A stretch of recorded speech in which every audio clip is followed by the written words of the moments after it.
Before you think about how to sample, where you're going to put your chops, what samples you're going to pick, how you're going to make it feel seamless and integrate it into your music, you need to think about why you are sampling in the first place. Sampling is an art form that allows you to get deeper into your own musical tastes, recontextualize music from different eras, and wear your influences on your sleeve.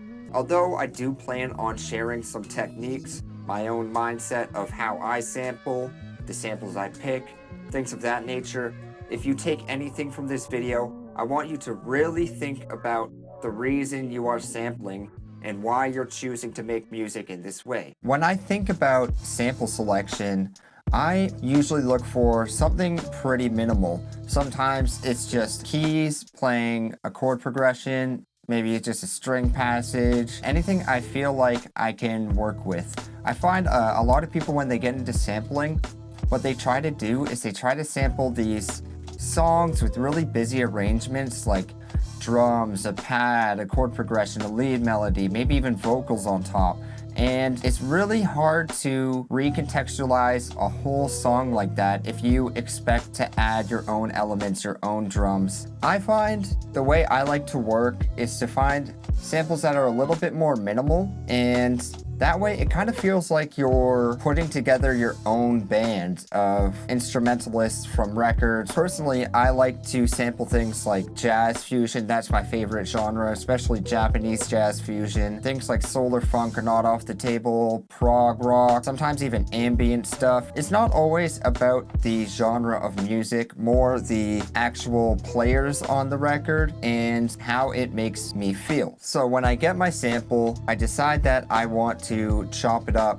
I usually go for a manual chop method, and this is something that I think if you're getting into sampling, it may be good to just try and manual chop. Basically, it is when you get one sample chop loaded onto one pad, you find your chop, and then you copy the whole pad over to the next one, and then find your new chop, doing each one individually. That way you can make more deliberate decisions.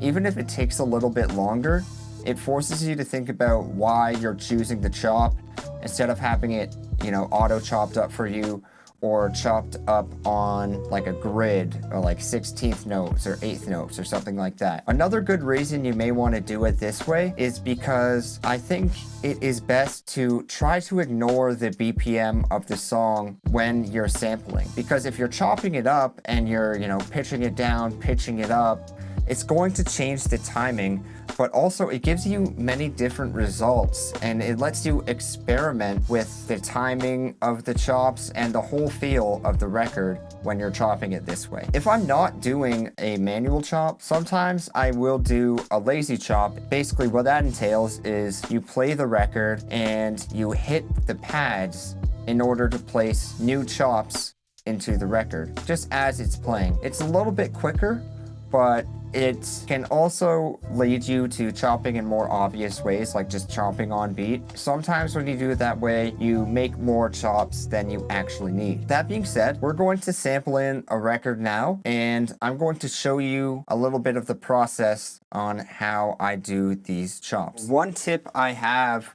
if you're getting into sampling is to have your drum loop made before. Start with your drums and then listen to the record, and that might help you find some chops and some ideas that you may have not had before.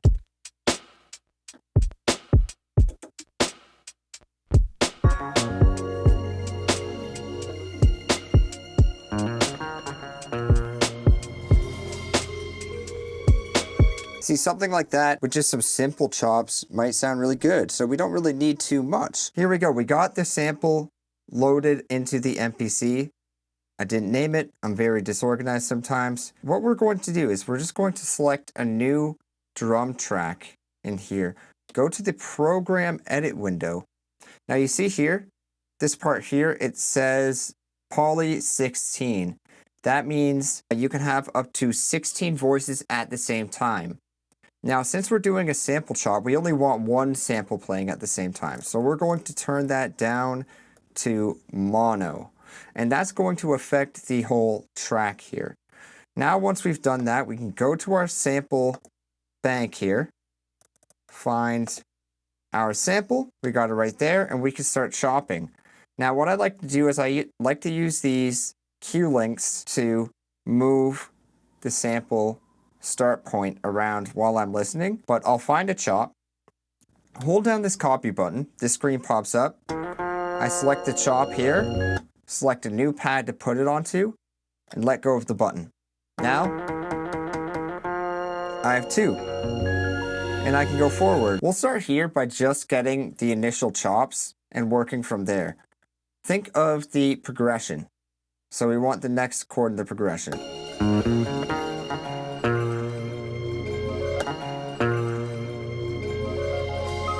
Again, select the pad, select a new pad here. It'll light up red on this screen. Let go of the button. And then when you get all your chops in there, you can play the drum break again. Go back to the program edit window and then change the pitch as you play and then find a progression.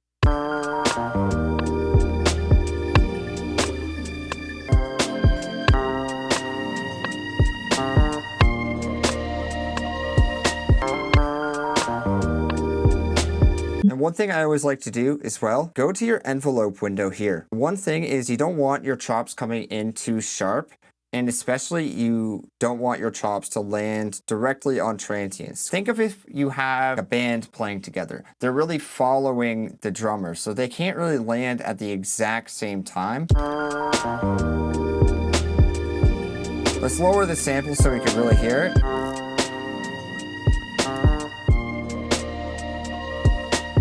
And then we can go and experiment with timing a little bit more.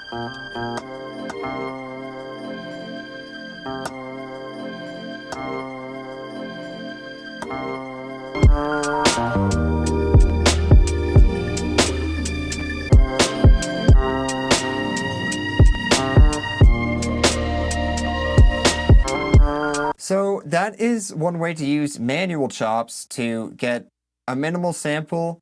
Start with the chord progression and build out from there, adding little details as you go. But there are a couple other ways to do this. Now, what I'm going to do is I'll take this same drum loop, we'll play it while listening to a different record, a different style of chop, and I'll show you how I approach that. Now, I mentioned before that I usually look for chord progressions, but sometimes it's really just about the chords themselves because you can create your own simple progressions off of these chords. Now, I'm going to take a break from the project file we were working on for a second to show you this beat here. I had a sample, but I only really liked one chord from it with these vocals and this fluttery sound. If we check out the chop file here, I had this, and I knew I could build off that to make my own progression. So what I did, and this is a good trick if you're just starting to sample, if you find one chop you like, you could go into this 16 levels mode. So what you could do to enter 16 levels mode is you select your chop and you hit 16 levels, and you have different types here. You have tune, filter, velocity, layer, if you have different layers of the same sample. You have a lot of options here, but the one I used was tune. And what this does is it puts your original pitch on pad 4. Anything above that will be a higher pitch. So pad 5, 1 semitone higher. Pad 6, 2 semitones higher. Pad 3, 1 semitone lower. Of course, you could change the original pad so you can get more lower pads or more higher pads without switching the bank. Close this menu, and now I can play multiple different notes. With that, you can turn one chord into a simple 2-chord progression or something even more. It sounded like this.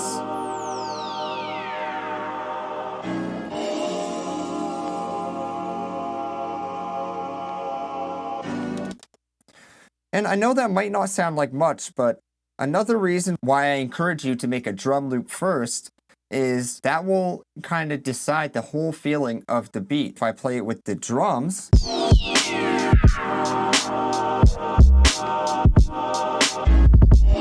and then you can go farther once you have your bass and start to add layers on top of that.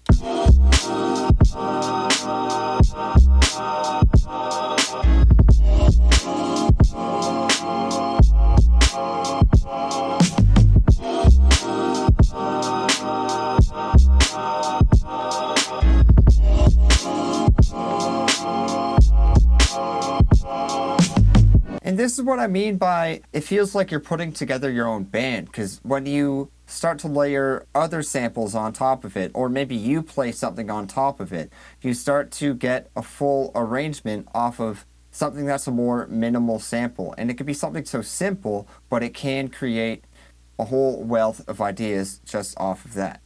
Anyways, here I will do the lazy chop method next, and I'll show you how we could try a different type of sample and how that could even work on the same loop.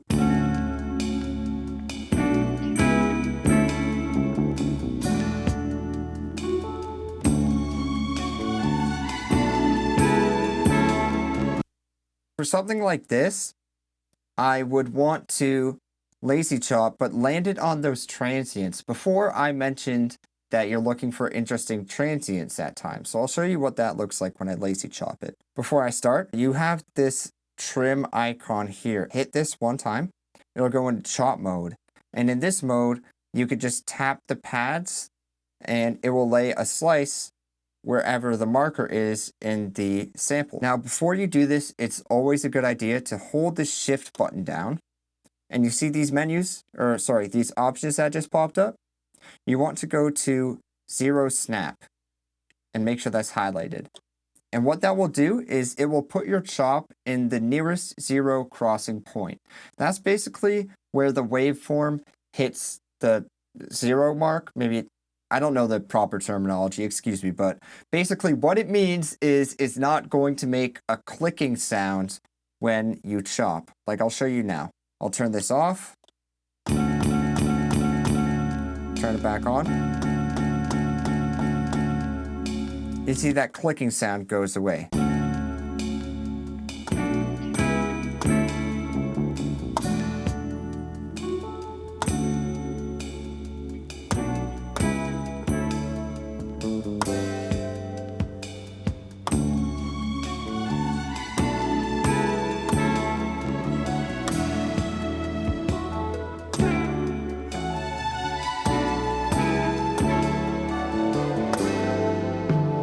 For best practice, you should go through your chops and just make sure everything is where it needs to be. Go to number 1, zoom in, like pulling my fingers apart.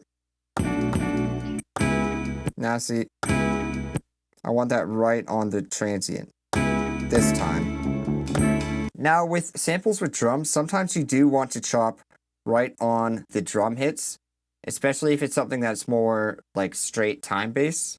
But for this, I'm going to pitch it down and do a bit of a different idea. So that is why we're going off of the drums. Once you've made sure all your chops are in the right place, you want to go back to this shift button. Hold that down. You'll see those options pop up again. You go to convert. Now it's going to ask you if you want a new drum track using slices, create new samples, audio track for samples, assign slice to pad, a whole bunch of stuff. But we're going to keep it on new drum track using slices. It's going to make us a brand new track with the polyphony already set to mono for us. And by default, it should be pad parameters. You could change it to non-destructive slice, but with pad parameters, what that allows you to do is if you change the timing of your chops after, it will not affect the other chops. Whereas if you have non-destructive slice, if I move the end point of, say, pad 2, it'll affect the start point of pad 3. I don't really find myself using non-destructive chops really ever. All right, so we have our new program, or our new track. Sorry, the terminology's wrong because they changed everything. And now we can play with these chops over the original drum break. We got our drum break here.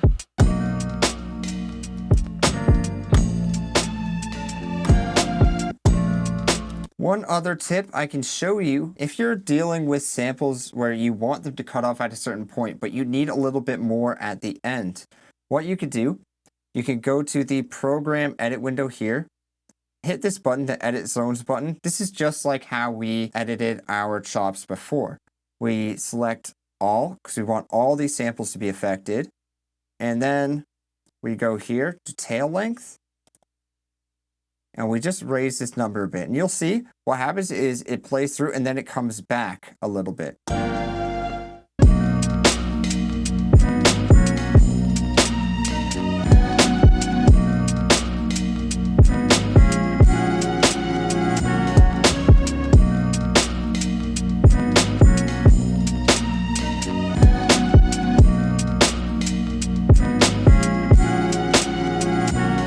Now, there is one more example I want to go through before I wrap up this video, and that is samples with a different time signature. Maybe you hear something you like and you're having trouble getting it to fit over your drums, and you can't figure out why. Let me show you this example here.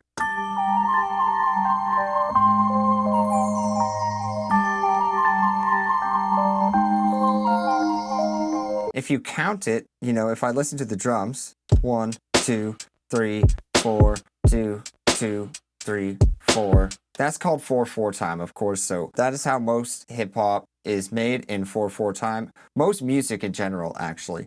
But if you come across a sample, you really want to use it, but it's in a different time signature. What you need to do is create additional chops and replay chops to essentially convert it into 4/4. So for this example here, we have our sample. I'll just load it up. We'll go back to our manual chop method so we can see very deliberately what we need to do. 2, 3, 4, 2, 3. 1, 2, 3, 1, 2, 3. As we can see, that's 3/4 time. So we need to make an additional chop here.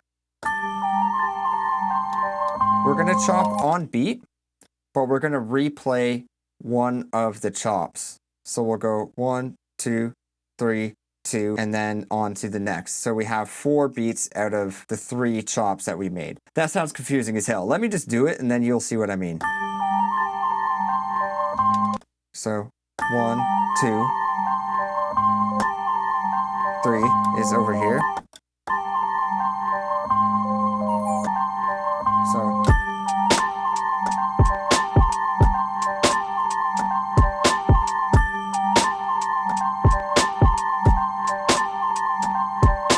So you can kind of make it fit yourself. But let me just do this with the whole sample, and then I'll show you what it might sound like in context if you go this route.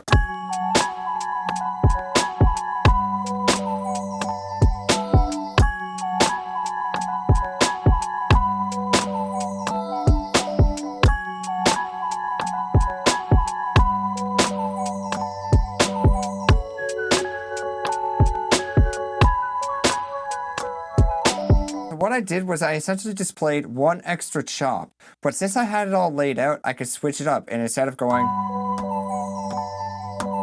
you could kind of go, and then that'll resolve back into the start again better.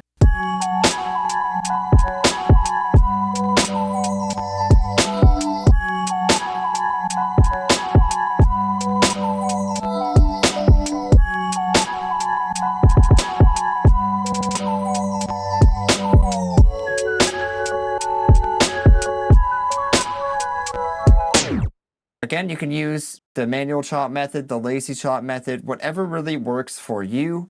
But I find if you're a beginner sampler, or even if you're just trying to get better at sampling, it is good to go with the manual chop method so you really understand each step of the process and why you're making each chop. That wraps it up for this. Thank you so much for watching. I hope you got something from this video, and thank you so much for supporting the videos. It means so much to have you guys reach out, watching the videos, engaging with the content. Much more to come, and I plan on giving back very soon. Anyways, till next time, peace out.